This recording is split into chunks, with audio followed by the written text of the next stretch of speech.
Bismillahirrahmanirrahim. Assalamualaikum warahmatullahi wabarakatuh. Alhamdulillah wassalatu wassalamu ala rasulillah wa ala alihi wa sahbihi wa mawalah wa la hawla wa la quwata illa billahi wa ba'du. Alhamdulillah, segala puja dan puji hanya milik Allah Subhanahu wa ta'ala. Salat dan juga salam kita hadiahkan kepada Rasul kita Nabi besar Muhammad sallallahu alaihi wa ala alihi wasallam. Terlanjutkan kajian kita masih membahas tafsir singkat dari Juz Amma, dan kita masuk pada surah Al-Insyiqaq ayat ke-7 dan seterusnya. A'udzubillahi minasyaitonir rajim. Bismillahirrahmanirrahim. Fa amma man utiya kitabahu biyamini fa sawfa yuhasabu hisaban yasira wa yanqalibu ila ahlihi masrura. Wa amma man utiya kitabahu wara'a dhahri fasawfa yud'u thubura wa yasla sa'ira innahu kana fi ahlihi masrura innahu dhanna an lan yahur bala inna rabbahu kana bihi basira. Adapun orang-orang yang catatannya diberikan dari sebelah kanannya, maka dia akan diperiksa dengan pemeriksaan yang mudah, dan dia akan kembali kepada keluarganya dengan riang gembira. Adapun orang-orang yang catatannya diberikan dari sebelah belakangnya, maka dia akan berteriak, celaka aku, dan dia akan masuk ke dalam api yang menyala-nyala. Sungguh dia dahulu di dunia riang gembira di tengah keluarganya. Sesungguhnya dia mengira bahwa dia tidak akan kembali kepada Tuhannya. Sekali-kali tidak demikian. Sesungguhnya Tuhannya selalu melihatnya. Taib, ma'asyiral muslimin wal muslimat rahimani wa rahimakumullah. Ayat yang kita baca ini menerangkan kepada kita tentang satu akidah ahli sunnah wal jamaah, tentang keyakinan kita dalam peristiwa hari akhir adalah pemberian catatan. Sebelum kita jelaskan soal pembagian catatan ini,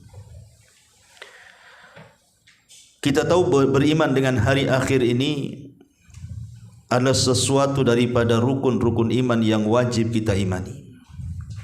Kalau tidak, maka kita kufur. Lalu apa faedahnya? Kenapa kita harus beriman dengan peristiwa-peristiwa hari akhir? Bahwa di sana ada hari kebangkitan manusia, hari hisab dan balasan, dan segala peristiwa yang ada dalamnya. Pertama, tanpa iman manusia akan hampa. Kalau kita tidak punya keimanan dalam hatinya, maka kehidupan kita itu akan hampa saja. Makanya di permulaan surah Al-Baqarah, Allah Subhanahu wa ta'ala ketika menyebutkan tanda-tanda atau ciri-ciri orang yang bertakwa, Allah Subhanahu wa ta'ala sebut alladzina yu'minuna bil ghaibi, bahwa tanda orang bertakwa adalah harus ada keimanan tentang perkara gaib, dan hari akhir itu perkara gaib. Sehingga dari keimanan inilah muncul sebuah harapan. Harapan inilah yang membedakan kita di dunia dengan orang-orang kafir. Orang yang beriman ada harapan, orang-orang kafir tidak punya harapan. Yang kedua, Kenapa kita juga harus beriman dengan hari akhir dan juga peristiwa-peristiwa yang terjadi dalamnya? Supaya orang yang berbuat baik itu kebaikannya tidak sia-sia. Berarti ada balasan setelah kematian dari kebaikannya. Sebab kalau tidak ada hari setelah kematian yang berupa hisab atau yang semacamnya, maka buat apa orang berbuat baik coba kalau tidak ada balasannya? Yang ketiga, kalau tidak ada kehidupan setelah kematian, maka manusia pasti akan melakukan banyak kezaliman, hilang keadilan, bahkan manusia tidak akan aman hidupnya. Kenapa? Karena orang yang berbuat jahat, dia akan terus melakukan kejahatannya tanpa takut bahwa kejahatannya akan dibalas di hadapan Allah Azza wa Jalla. Kemudian yang keempat, bahwa orang yang yakin ada kehidupan setelah kematian dari proses-proses hisab dan yang semacamnya, maka dia akan semangat beramal walaupun di ujung hayatnya. Makanya di zaman sahabat ada seorang sahabat namanya Abu Dahda radhiyallahu anhu. Di usia senjanya Abu Dahda ini, dia menanam pohon yang kalau pohon itu besar itu perlu bertahun-tahun baru dia berbuah. Boleh jadi setelah kematiannya baru dia berbuah. Jadi katakan kepada Abu Dahda, "Ya Abu Dahda, kenapa engkau menanam pohon yang bisa berbuah puluhan tahun sementara engkau sudah tua? Boleh jadi engkau tidak akan menikmati apa yang engkau tanam." Maka Abu Dahda radhiyallahu anhu mengatakan, "Tidak ada masalah. Walaupun aku tidak menikmati tanamanku, tapi orang-orang setelahku akan menikmati tanamanku dan aku mendapatkan pahalanya." Artinya di sini bahwa orang yang yakin ada kehidupan setelah kematian, maka dia akan terus beramal sampai kematiannya. Kemudian yang nomor 5, dengan adanya kehidupan setelah kematian itu dan balasan-balasannya, maka kita lebih bisa mengagungkan Allah Subhanahu wa taala, bahwa Allah itu ala kulli syai'in qadir. Allah itu atas segala sesuatu maha mampu. Mampu menghidupkan manusia setelah kematiannya. Kemudian yang nomor 6, dengan meyakini itu semua, tentu manusia tidak diciptakan sia-sia di sini. Sebagaimana Allah Subhanahu wa taala mengatakan, "Afa hasibtum annama khalaqnakum abatha." Apakah kalian mengira bahwa kalian diciptakan itu sia-sia? Tidak. Wa annakum ilaina la turja'un. Bahkan kalian akan kembali kepada kita, kembali kepada Allah Subhanahu wa taala. Dan yang terakhir, yang nomor 7, dengan keyakinan adanya kehidupan setelah kematian, berarti kita dibedakan dengan kehidupan binatang. Kalau binatang itu hanya makan, minum, tidur, sudah kan begitu ya. Tapi manusia tidak sekedar makan, minum, tidur dan syahwatnya. Di sana ada amalan-amalan yang harus mereka lakukan untuk kebahagiaan mereka setelah kematian. Itulah 7 poin kenapa kita harus senantiasa mengingat akhirat dan ada balasan setelah kematian. Ma'asyiral muslimin yang dimuliakan Allah Subhanahu wa taala, pada minggu yang lalu kita sudah menjelaskan tentang masalah hisab. Maka malam ini kita akan bicara soal catatan. Memang terjadi silang pendapat persoalan hisab dan catatan ini. Mana yang lebih dahulu, hisab dulu ataukah kemudian pembagian catatan dulu, atau sebaliknya? Kebanyakan para ulama mereka mengatakan annal hisaba yakunu awalan. Hisab itu pertama, baru pembagian catatan kedua. Tetapi ada juga sebagian ulama mengatakan tidak demikian. Justru pembagian catatan duluan baru terjadi hisab. Disebutkan oleh Syekh Shalih Fauzan hafizahullah taala, dia mengatakan, "Tsummal ba'tsu wan nusyur wal qiyamu minal qubur, tsummal wuqufu fi al mahsyari, tsummal hisab, thumma al-mizan, thumma tatayyur as-suhufi. Kata beliau, peristiwa-peristiwa kebangkitan setelah kematian itu adalah pertama kebangkitan, kemudian mengumpulkan manusia, kemudian mereka pun keluar dari kubur-kuburnya, kemudian mereka harus berdiri padang mahsyar, kemudian hisab, kemudian timbangan, baru kemudian pembagian catatan. Berarti pendapat Syekh Shalih Fauzan, hisab dulu baru pembagian catatan. Dan juga berkata Imam At-Tahawi, ya, dalam kitabnya At-Tahawi yang kemudian disyarah oleh Syekh Shalih Al-Syekh hafizahullah ta'ala, dia juga mengatakan wa ba'dal hisabil awal tatayyurus suhuf, dan setelah terjadi hisab yang pertama barulah terjadi pembagian catatan. Beliau pun menguatkan hisab dulu baru catatan. Tetapi ada sebagian para ulama mengatakan bahwa tidak demikian, pembagian catatan baru hisab. Wallahu a'lam. Tetapi kebanyakan mayoritas para ulama mengatakan hisab dulu baru pembagian catatan. Itu kebanyakan ulama mengatakan seperti itu. Karena ini juga perkara gaib, kita tidak bisa menentukan. Cuman ijtihad para ulama seperti itu. Baik, sebelum kita menjelaskan tentang catatan-catatan atau pembagian catatan pada hari kiamat, kita bagi dua pembahasan. Pertama catatan di dunia, yang kedua catatan di akhirat. Ma'asyiral muslimin yang dimuliakan Allah Azza wa Jalla, kita tahu bahwa di antara rukun takdir yang sudah kita pelajari adalah beriman dengan Alkitabah, adanya catatan bahwa manusia itu sudah dicatat segala sesuatu takdirnya di satu tempat yang disebut Lauhil Mahfuz. Tetapi ada catatan-catatan yang dicatat selain yang di Lauhil Mahfuz adalah dalam catatan para malaikat, seperti yang disebut dengan takdir al-umri, takdir umur. Kapan takdir umur itu?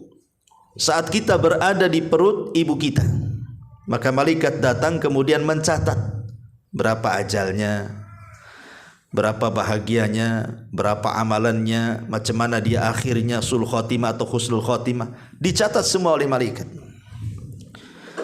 Termasuk juga takdir hauli, takdir tahunan, dan itu terjadi di malam Lailatul Qadar, di mana di malam Lailatul Qadar malaikat akan mendaur ulang catatannya untuk takdir setahun yang akan datang.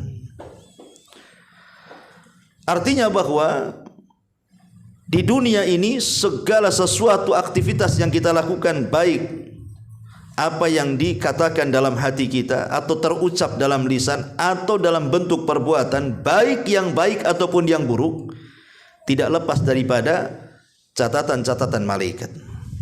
Dan para ulama mengatakan malaikat yang menyertai kita itu ada 3 kelompok.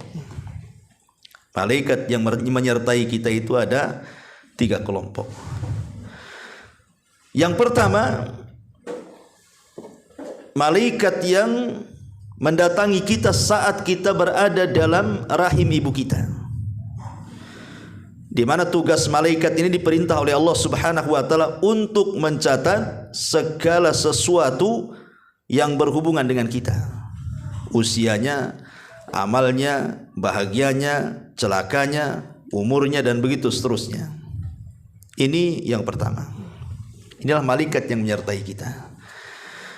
Kemudian yang kedua, hirasatuhum libni Adam. Ada malaikat yang ditugaskan oleh Allah Subhanahu wa taala untuk menjaga kita, menjaga anak Adam. Dan ini disebutkan di dalam Al-Qur'anul Karim surah Ar-Ra'd. Allah mengatakan lahu mu'aqibatum min baini yadayhi wa min khalfihi yahfazunahu min amrillah. Dan bagi manusia itu terdapat malaikat-malaikat yang senantiasa menjaganya, baik di depannya, di belakangnya, dan terus menjaga dari amrillah, dari perkara perintah-perintah Allah Subhanahu wa taala. Imam Ibnu Katsir ketika memberikan catatan kepada surah Ar-Ra'd di sini mengatakan bahwa malaikat-malaikat penjaga kita itu jumlahnya ada 4. Jadi setiap kita ini diutus 4 malaikat. Di mana 4 malaikat ini ditugaskan oleh Allah Subhanahu wa taala, 2 di malam hari dan 2 di siang hari. Begitu kata Ibnu Katsir rahimahullahu taala. Kemudian kata Ibnu Katsir, fa isnani anil yamini wasyimal yaktubanil hasanat wasayyi'at wasnani min waraihi wa amamihi yahrusani. Maksudnya 4 malaikat ini, yang 2 adalah diletakkan sebelah kanan dan sebelah kiri. Gunanya dia akan mencatat semua kebaikan yang kita lakukan dan semua keburukan yang kita lakukan. Adapun malaikat yang 2 depan dan belakang tugasnya menjaga kita. Maksudnya kalau kita tidur kemudian ada binatang yang hendak mendekati kita, maka malaikat akan menjauhkan binatang itu.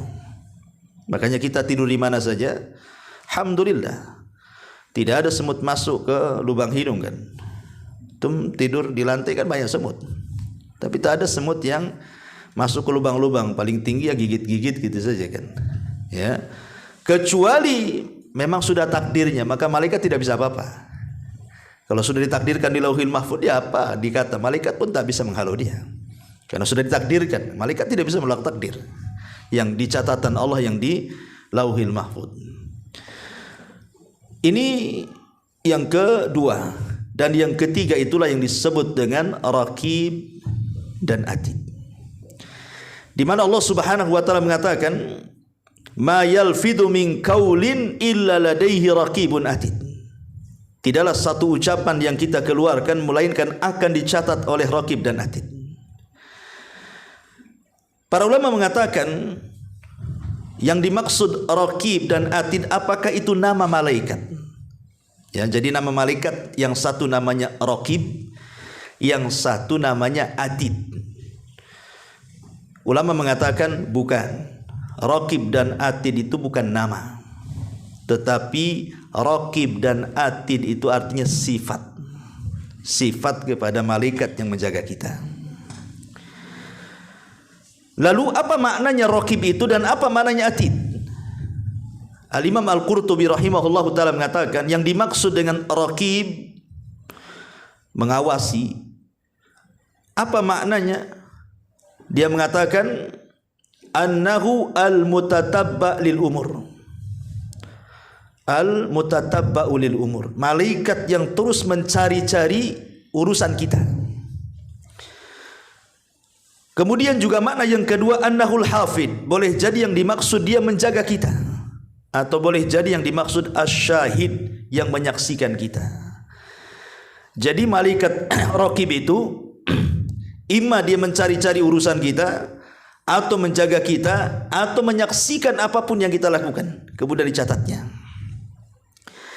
Adapun Atid maksudnya annahul hadir alladzi la yaghib, malaikat yang selalu ada dan tidak pernah lepas dari kita, itu disebut Atid. Ya, malaikat yang tidak pernah lepas dari kita itu ada terus, itulah disebut Atid. Walaupun ada polemik para ulama ketika membahas apakah juga Raqib dan Atid ketika kita masuk ke kamar mandi gitu ya, apakah dia juga akan menyertai kita ataukah tidak, karena kamar mandi kan tempat najis, tempat kotor. Apakah dia juga akan mengikuti kita? Maka para ulama mengatakan sebagaimana dinyatakan oleh Syekh Utsaimin rahimahullahu taala, ya tetap saja manusia akan diikuti oleh Raqib dan Atid walaupun dia masuk ke dalam khala, maksudnya ke kamar mandi. Ke kamar mandi, karena tidak ada dalil yang mengatakan kalau kita masuk kamar mandi Raqib dan Atid tidak ikut. Ada memang riwayat tapi dilemahkan para ulama. Dilemahkan riwayatnya oleh para ulama. Tetapi ada juga yang ulama beristihad, seperti yang dikatakan oleh Al-Hasan Al-Basri, innal malaikata yajtanibunal insan ala hataini. Manusia itu, malaikat itu akan menjauh dari manusia dalam 2 kondisi. inda ghaitihi wa inda jima'ihi, ketika dia buang hajat atau ketika dia berhubungan suami istri. Itu kata Hasan Al-Basri rahimahullahu taala.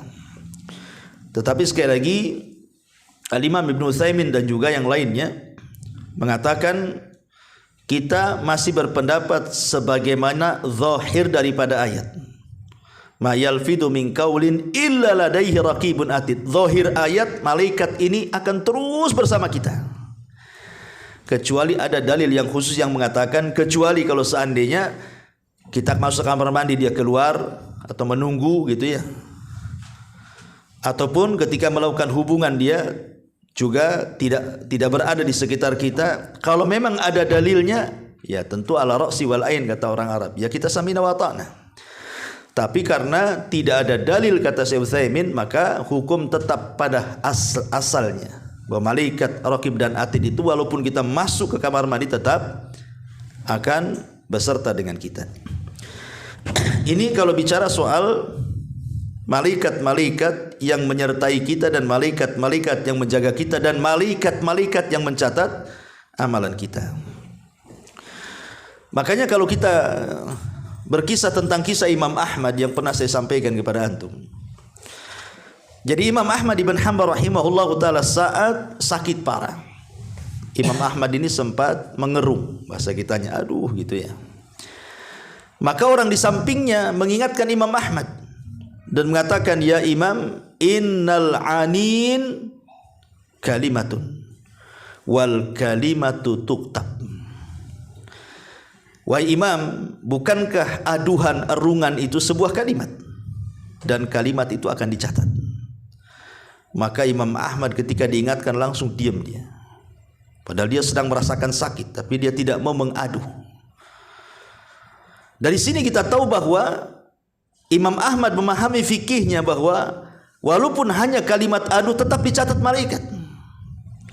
Tapi kemudian para ulama membagi ucapan manusia yang dicatat oleh para malaikat itu, karena ucapan manusia kan terbagi tiga ya. Pertama ucapan yang berpahala, yang kedua ucapan yang tidak berpahala, karena mungkin ucapan-ucapan yang mengandung dosa, kemudian ucapan yang tidak berpahala dan tidak mengandung dosa. Jadi ucapan ada tiga, ada yang berpahala, ada yang mengandung dosa, ada kalimat yang tidak mengandung pahala juga tidak mengandung dosa. Maka ulama mengatakan semua akan dicatat. Semua akan dicatat. Tetapi wallahu alam, apa semua akan dihisab? Maka para ulama mengatakan tidak. Yang akan dihisab itu yang mengandung pahala dan yang mengandung dosa saja. Adapun yang tidak mengandung pahala dan dosa tidak dicatat, tidak dihisab. Lalu kenapa kok tidak dihisab kemudian dicatat? Itulah amanahnya para malaikat untuk membuat laporan kepada Allah Subhanahu wa taala. Semua dicatat. Karena kalau hisab itu kan hak mutlak milik Allah kan begitu. Yang penting tugasnya malaikat catat-catat dia. Karena malaikat itu tidak pernah bermaksiat dari perintah Allah Subhanahu wa taala. La ya'sunallaha ma amarahum wa yaf'aluna ma yu'marun. Malaikat itu akan terus melaksanakan apapun yang diperintahkan Allah. Makanya dia akan catat semuanya. Tapi soal mana yang dihisab, mana yang tidak, itu dikembalikan kepada Allah Subhanahu wa taala. Lah dalam ayat yang kita baca ini, di mana Allah Subhanahu wa taala bicara soal catatan kita. Kalau kita melihat pada beberapa ayat dalam Al-Qur'an yang berkaitan dengan catatan ini, contohnya umpamanya Allah Subhanahu wa taala berfirman dalam surah Al-Kahfi ayat 49. Apa kata Allah? Wa wudi al-kitab fataral mujrimin mushfikina mimma fihi wa yaquluna ya wailatana ma li hadzal kitab la yughadiru saghiratan wala kabiratan illa ahsaha wa wajadu ma amilu hadiran wala yadlimu rabbuka ahada. Dan diletakkanlah kitab catatan amal itu, lalu engkau akan melihat orang-orang yang berdosa merasa ketakutan terhadap apa yang tertulis dalamnya, dan mereka berkata, betapa celaka kami, kitab apakah ini? Tidak ada yang tertinggal, yang kecil ataupun yang besar, melainkan semua tercatat di dalamnya. Dan mereka mendapati semua apa yang telah mereka kerjakan tertulis dan Tuhanmu tidak akan pernah menzalimi siapapun. Lihat bagaimana telitinya catatan itu. Boleh jadi ikhwatu fiddin, apa yang kita lakukan di dunia ini baru 1 minggu saja antum sudah lupa. Kira-kira minggu kemarin antum melakukan apa, mengucapkan apa, kebaikan apa yang sudah dilakukan, kejelekan apa yang pernah kita kerjakan. Kita tidak tahu kan begitu. Tapi jangan salah bahwa apa yang kita lupa dari apa yang sudah kita kerjakan belum tentu kemudian malaikat lupa mencatatnya. Semua akan ada catatannya, yang kecil, yang besar, yang tampak ataupun yang tersembunyi. Makanya Allah Subhanahu wa taala juga mengatakan dalam surah Al-Haqqah ayat 25 dan seterusnya, Allah mengatakan, wa amman utiya kitabahu bishimali fayaqulu ya laitani lam uta kitabiyah wa lam adri ma hisabiyah ya laitaha kanatil qadiyah ma agna anni maliyah halaka anni sultaniyah. Adapun orang-orang yang kitabnya diberikan di tangan kirinya, maka dia berkata, alangkah baiknya jika kitabku ini tidak diberikan kepadaku, karena dia sudah tahu isinya, sehingga aku tidak mengetahui bagaimana perhitunganku. Wahai kiranya kematian itulah yang menyudahi segala sesuatu. Hartaku sama sekali tidak berguna, kekuasaanku pun telah hilang dari diriku dan tidak ada gunanya. Artinya bahwa orang-orang yang melakukan kejahatan, yang kemudian di akhirat ditakdirkan mengambil catatan dengan tangan kirinya, dia baru terasa bahwa apa yang dilakukan semua ada catatannya. Karena Allah Subhanahu wa taala tidak meninggalkan sedikit pun kecuali sudah terdapat dalam catatan itu. Tetapi ikhwatu fiddin muliakan Allah Azza wa Jalla, catatan itu terbagi menjadi 2. Ada namanya catatan global, ada namanya catatan khusus. Ya. Adapun catatan global itu maksudnya satu buku itu semua ada di situ semua. Dan itu dibagikan kepada masing-masing para nabi dan umat-umat masing-masing para nabi.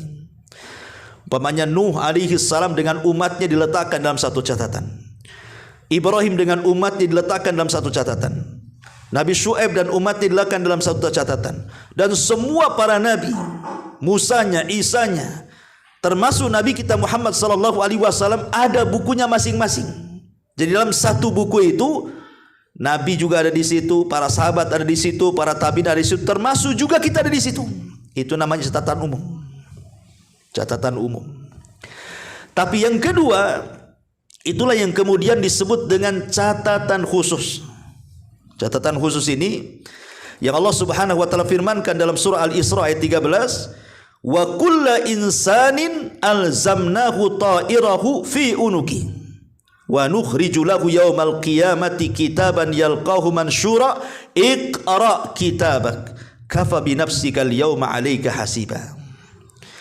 Dan tiap-tiap manusia itu telah kami tetapkan amal perbuatannya sebagaimana tetapnya kalung pada lehernya, dan kami keluarkan baginya pada hari kiamat sebuah kitab yang dijumpainya terbuka.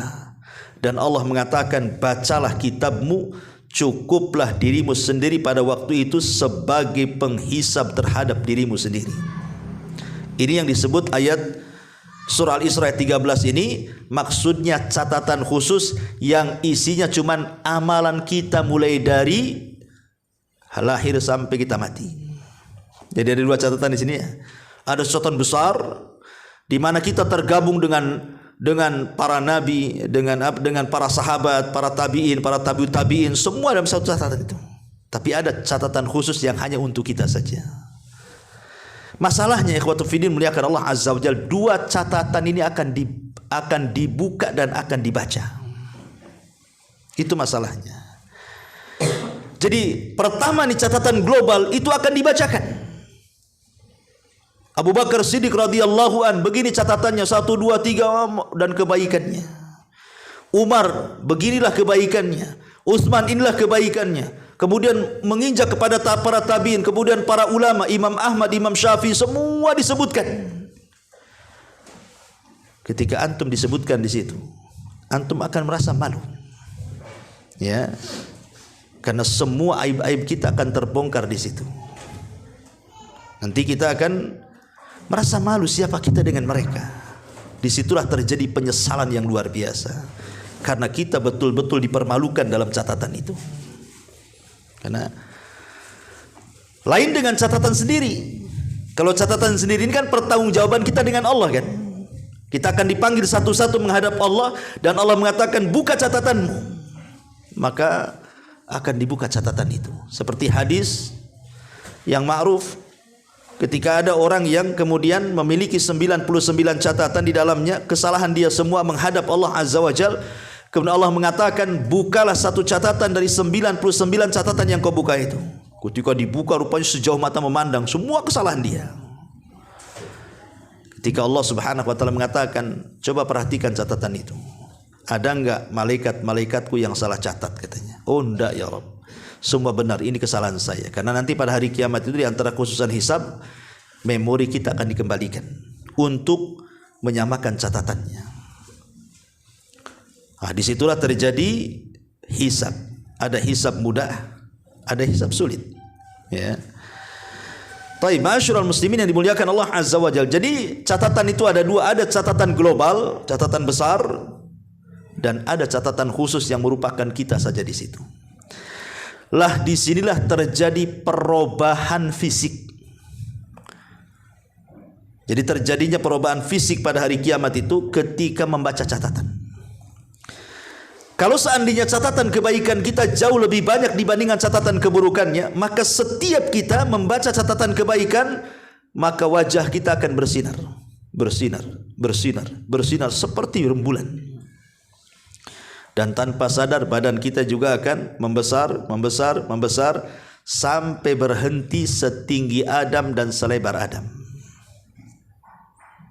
Kalau seandainya catatan kebaikannya lebih banyak dibandingkan keburukannya. Jadi ketika membaca itu, maka tiba-tiba bercahaya, kemudian badannya melebar, membesar dan meninggi, dan akan berhenti di postur Adam alaihi salatu wassalam. Artinya sudah jelas bahwa orang seperti ini layak masuk surga.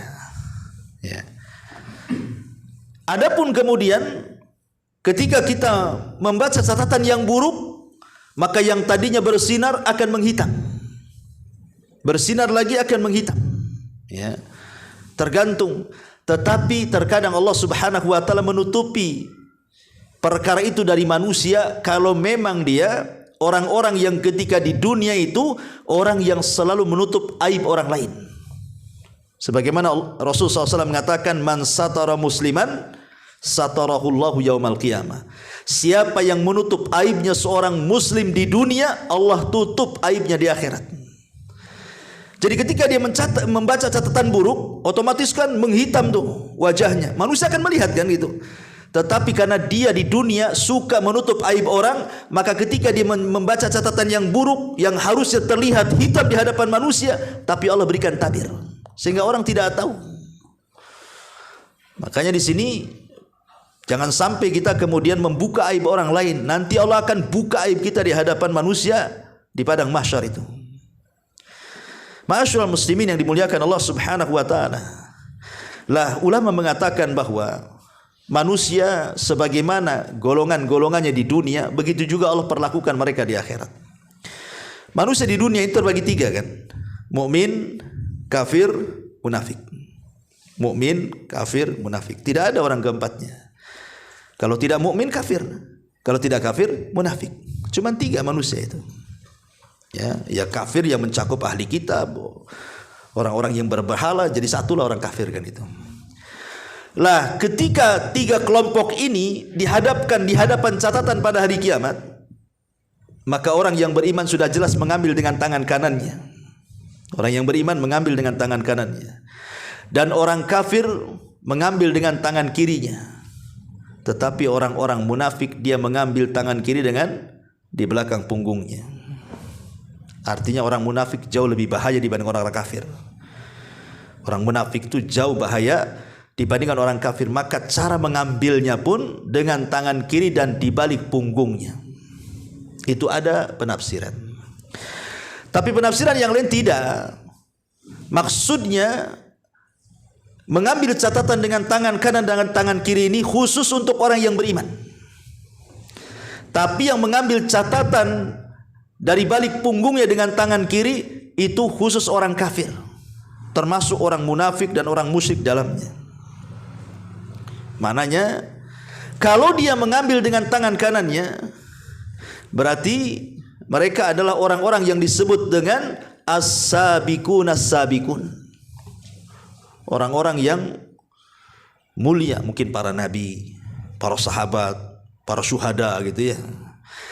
Tetapi bagi yang mukmin, tetapi dia mungkin ketika di dunia melakukan kefasikan, kayak kita di zaman kita ini kan kita mengaku mukmin tapi maksiat juga gitu ya, maka kita akan mengambil dengan tangan kiri di depan kita untuk menunjukkan bahwa kita masih ada dosa yang harus dibersihkan di neraka. Karena kalau seandainya mengambil dengan catatannya dengan tangan kanannya, berarti dia ashabul yamin, dipastikan masuk surga dan tidak akan mampir di neraka.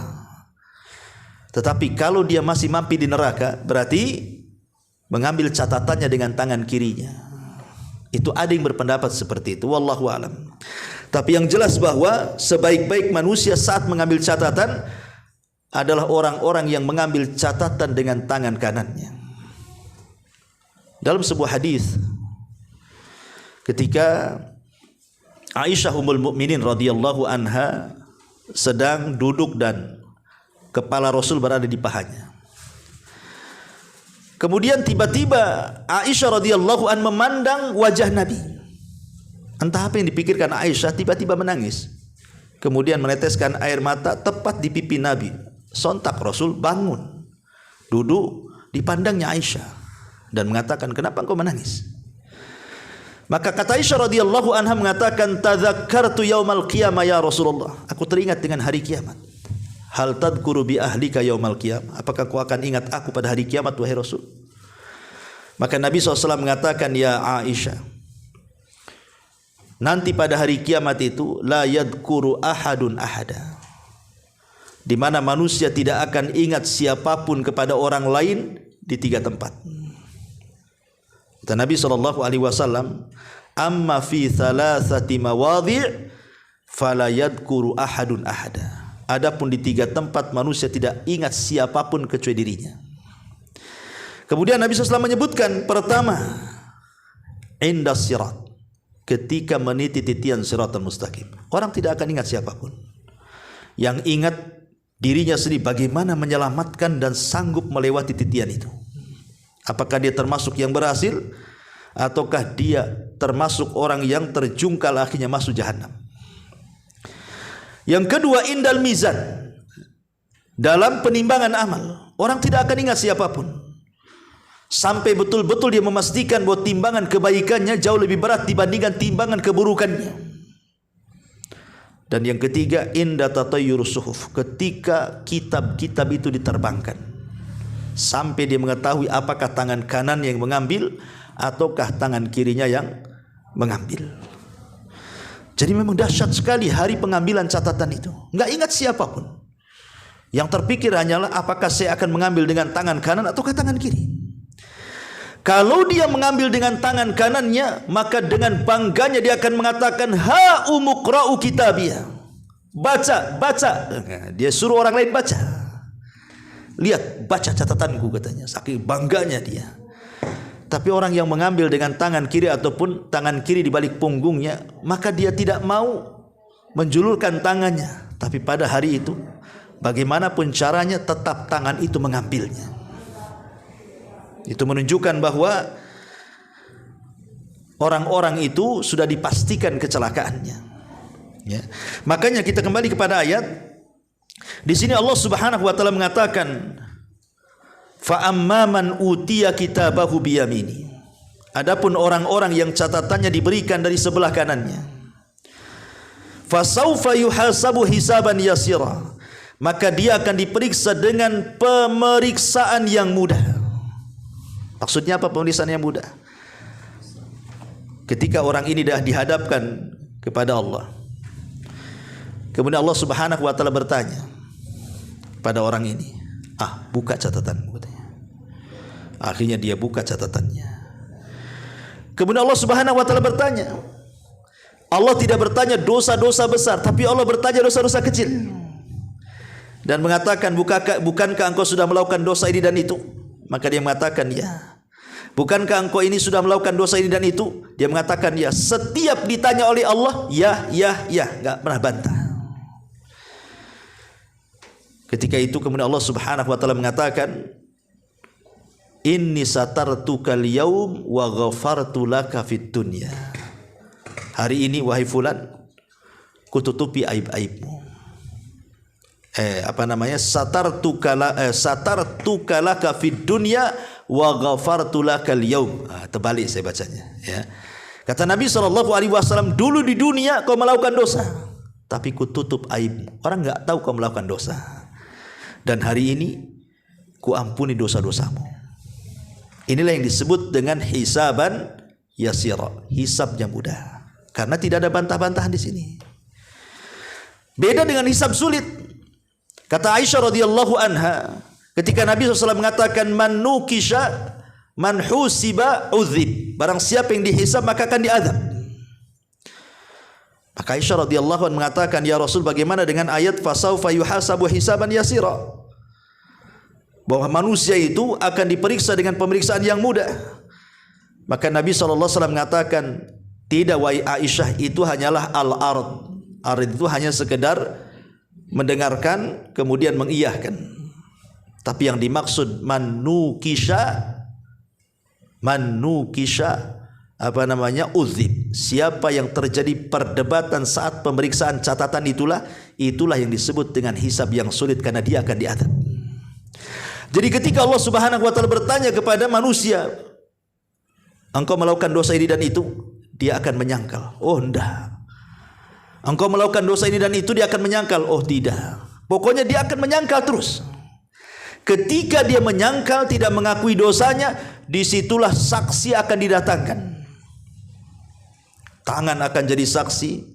Yauma nakhtimu ala afwahihim wa tukallimuna aydihim wa tashhadu arjuluhum bima kanu yaksibun. Mulut itu kunci, tangan pula bicara. Kulit pula bisa ngomong. Sampai kemudian badan ini marahi kulit, dan lisan ini memarahi kulit dan mengatakan, lima syahidtum alaina, hei kulit, kenapa kau jadi saksi kepada badanmu sendiri, katanya. Apa kata kulit? Antaqana Allah, Allah yang buat aku bicara, cemana pula, katanya. Jadi semua akan jadi saksi itu, ya, semua mulai dari mulut, kulit, bahkan bumi pun akan bersaksi untuk kita. Yauma tuhadditsu akhbaraha, pada hari itu bumi menghabarkan ceritanya. Maksudnya menjadi saksi kita. Malaikat jadi saksi kita, catatan jadi saksi kita. Kalau sudah mendatangkan saksi-saksi macam-macam ini, berarti alamat hisabnya sulit orang ini. Jadi pahami perbedaan hisab mudah dengan hisab sulit itu. Kemudian Allah Subhanahu wa taala mengatakan di sini, wa yanqalibu ila ahlihi masrura. Dan orang-orang yang mengambil catatan dengan tangan kanannya dan dia mendapatkan hisab yang mudah, maka dia akan kembali kepada ahlinya. Siapa ahlinya di sini? Ada yang mengatakan keluarganya di sorga. Tapi juga yang mengatakan kalimat ahli di sini bukan keluarga, maksudnya al-mu'minun, orang-orang yang beriman. Jadi wa yanqalibu ila ahlihi masrura, dia akan kembali kepada keluarganya, maksudnya akan dikelompokkan dengan orang-orang yang beriman. Jadi ada dua penafsiran. Bisa ditafsirkan maksudnya keluarga di sorga, ataupun orang-orang yang beriman yang masuk sorga. Kemudian Allah mengatakan, wa amma man utiya kitabahu wara'a dhahri. Beda pula dengan orang-orang yang catatannya diberikan dari sebelah belakangnya. Fasaufa yad'u thubura, maka dia akan mencela dirinya sendiri dan mengatakan, celaka aku, celaka aku. Tapi apa gunanya penyesalan? Orang-orang yang masuk neraka, mereka menyesal dan mereka berjanji kepada Allah Subhanahu wa taala, wa hum yastarikhuna fiha rabbana akhrijna na'mal salihan ghaira kunna na'mal. Ya Rabb, keluarkan kami dari neraka, kembalikan kami ke dunia, katanya. Kalau engkau kembalikan kami ke dunia, kami berjanji akan beramal saleh yang dulu kami luput melakukannya. Itulah penyesalan mereka. Tapi Allah Subhanahu wa taala bantah dan Allah katakan apa?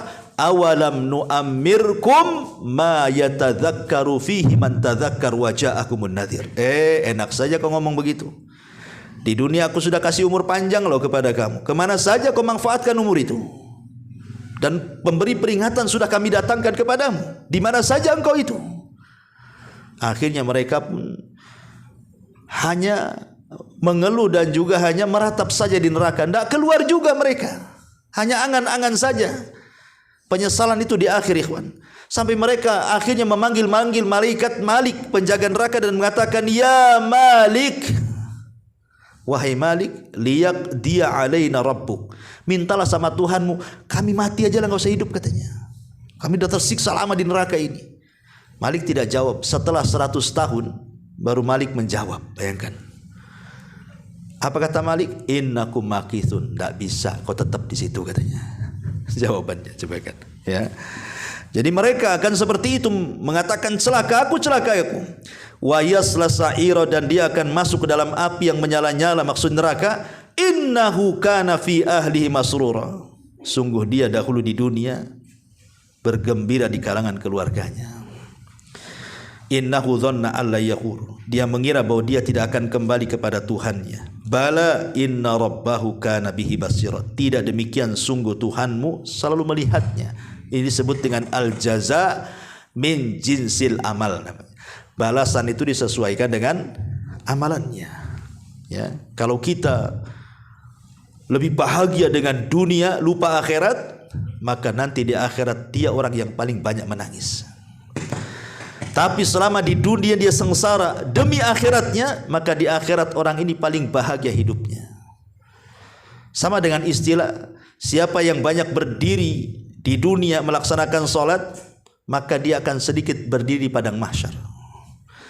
Siapa yang meninggalkan berdiri solat di dunia, maka dia orang yang paling lama berdiri di padang mahsyar.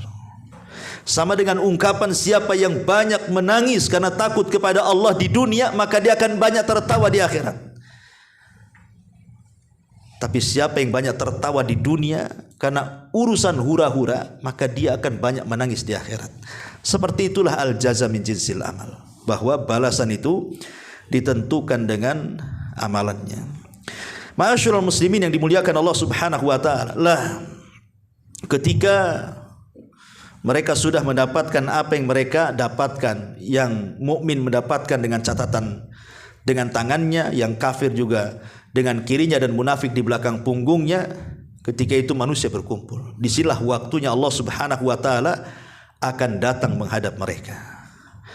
Allah Subhanahu wa taala berfirman dalam surah Al-Baqarah 210, hal yanzuruna illa ayyatiyahumullahu fi dhulalin minal ghamam wal malaikatu wa qudiyal amru wa ilallahi turja'ul umur. Tidak ada yang mereka tunggu-tunggu pada hari kiamat kecuali kedatangan Allah dalam naungan awan bersama malaikat-malaikat untuk melakukan perhitungan. Sedangkan perkara mereka telah diputuskan, kepada Allah lah segala perkara akan dikembalikan. Jadi Allah Subhanahu wa taala mendatangi hamba itu di balik tabir. Dan ingat bahwa tabirnya Allah itu ada yang mengatakan nur, dalam riwayat ada yang mengatakan nar. Nur cahaya, nar api. Itulah tabir Allah. Kita tidak bisa memandang Allah karena ada tabirnya masalahnya. Makanya ketika Nabi SAW dalam peristiwa Isra Mi'raj, kemudian Rasul berjumpa dengan Allah di Sidratil Muntaha, apakah Allah memandang, apakah Rasul kemudian melihat Allah dalam bentuk asli? Tidak. Apa kata Nabi SAW? Nurun inni ara, aku melihat cahaya. Ya, karena Allah berada di balik tabir, kita tidak bisa melihatnya. Begitu juga Nabi Musa alaihi salatu wasallam yang meminta memandang wajah Allah di dunia yang ada terpental gara-gara gunung hancur.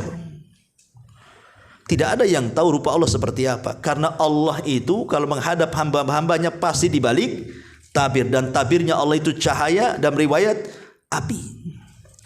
Tetapi ketika Allah Subhanahu wa taala datang di hadapan hamba-hambanya, Allah ingin memberitahu bahwa dia ada di situ. Dengan cara apa? Ditampakkan betisnya saja. Ditampakkan betisnya. Dan di sini disebutkan oleh Allah Subhanahu wa taala dalam surah Al-Qalam ayat 42 sampai 43, apa kata Allah? Yauma yukshafu an saqin wa yud'auna ila sujudi fala yastati'un khasyiatan absaruhum tarhaquhum dhillah wa qad kanu yud'auna ila sujudi wa hum salimun. Ingatlah pada hari ketika betis disingkapkan, maksudnya betis Allah. Tentu yang sesuai, betis yang sesuai dengan keagungan Allah, tidak sama betis Allah dengan kita, kan begitu ya. Dan kita harus tetapkan Allah punya betis, karena Allah yang mengatakan di sini, ya. Tapi tentu yang yaliku bijalalih, yang sesuai dengan keagungan Allah Subhanahu wa taala. Dan mereka disuruh untuk sujud. Jadi ketika Allah menampakkan betisnya saja, tidak semuanya hanya betisnya saja, maka malaikat memerintahkan semua di padang mahsyar untuk sujud kepada Allah Azza wa Jalla. Apa yang terjadi? Wa yud'auna ila sujud. Mereka dipanggil untuk sujud. Orang-orang yang beriman semua sujud. Semua sujud. Tetapi orang-orang munafik, orang-orang kafir, fala yastati'un. Mereka tidak bisa sujud. Aneh, ya. Padahal di dunia kalau hanya sekedar sujud saja semua orang bisa melakukannya. Tapi ketika Allah Subhanahu wa taala mendatangi mereka dan menampakkan betisnya, yang mampu sujud hanya orang-orang yang beriman, yang lain tidak bisa sujud. Kenapa? Karena di dunia mereka bisa sujud, kemudian diperintah sujud, mereka tidak sujud. Maka di akhirat ketika mereka betul-betul untuk diperintah sujud kepada Allah, maka Allah buktikan mereka tidak sanggup sujud. Di dunia saja mereka bisa sujud, tak mau sujud. Sekarang ketika mereka waktunya sujud, baru mereka tidak bisa sujud. Khasyiatan absaruhum tarhaquhum dhillah wa qad kanu yud'auna ila sujudi wa hum salimun. Apa kata Allah? Pandangan mereka tertunduk ke bawah, diliputi kehinaan. Dan sungguh dahulu di dunia mereka telah diseru untuk sujud pada waktu mereka sehat, tetapi mereka tidak mau melakukannya. Maka sebagai balasan, sekarang kalian tidak sanggup sujud di hadapan Allah. Padahal sujud pada waktu itu sangat berharga, menentukan keselamatan dia masuk neraka atau tidaknya. Ya, inilah diantara proses pemberian catatan, dan insyaallah minggu depan kita lanjutkan ke ayat berikutnya. Wallahu a'lam bishawab. Mudah-mudahan ada manfaatnya. Kita tutup dengan doa kafaratul majlis. Subhanakallah bihamdika asyhadu an la ilaha illa anta astaghfiruka wa atubu ilaik. Allahu ta'ala alam. Assalamualaikum warahmatullahi wabarakatuh.